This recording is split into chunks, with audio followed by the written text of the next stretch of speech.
Good morning everybody. Optimal success trajectory की online classes में आपका स्वागत है। I am Vishvendra, the founder of optimal success trajectory. आज एक क्वेश्चन आपसे डिस्कस करूंगा। मान लीजिए आपको एक ब्लॉक दिया हुआ है जो किसी सरफेस पे रखा है। इस ब्लॉक पे आप हॉरिजॉन्टल फोर्स अप्लाई करते हैं। The force is a function of time and this is F is equal to 2t+3। Surface और ब्लॉक के बीच में लिमिटिंग फ्रिक्शन 0.4 है, काइनेटिक फ्रिक्शन 0.2 है।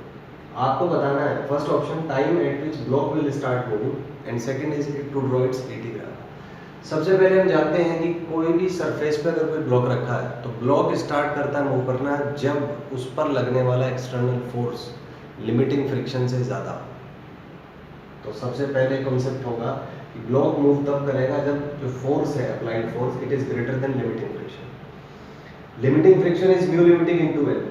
तो यहाँ से अगर आप इसका फ्रीबॉडी डायग्राम बनाएं, इसमें वेट लगेगा 100 नीचे n ऊपर।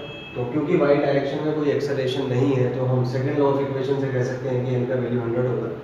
इस n के वैल्यू को आप यहाँ सब्स्टिट्यूट कर दीजिए तो f जो है वो 40 से ज़्यादा होना चाहिए। इसका मतलब 2t+3 40 से ज़्यादा होगा, इसका मतलब 2t 37 से ज़्यादा। कैलकुलेट करके आएगा 18.5।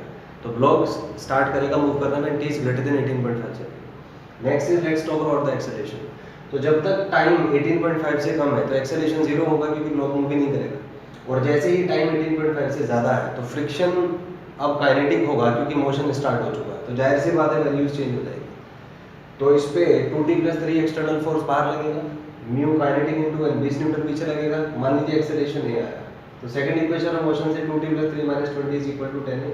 तो 2t - 17 10 है। तो एक्सेलरेशन यहाँ से इस फॉर्म में आ जाता है। अगर मैं चेक करूँ t इज इक्वल टू 18.5 तो कैलकुलेट करके ये 2 आता है।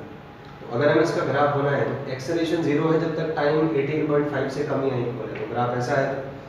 उसके बाद 18.5 पे इस फंक्शन की डेफिनेशन के अकॉर्डिंग एक्सेलरेशन का वैल्यू 2 आया तो ग्राफ एकदम से यहाँ पे राइज करेगा। It will be discontinuous at t is equal to 18.5, जो कि होता भी है।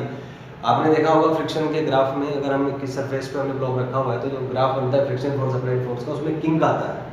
किंग मतलब sudden change, abruptly function rise करेगा and it is discontinuous at this point.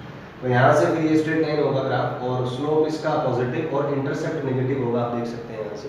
तो this will be the graph. I hope it work for you. Thank you and have a nice day.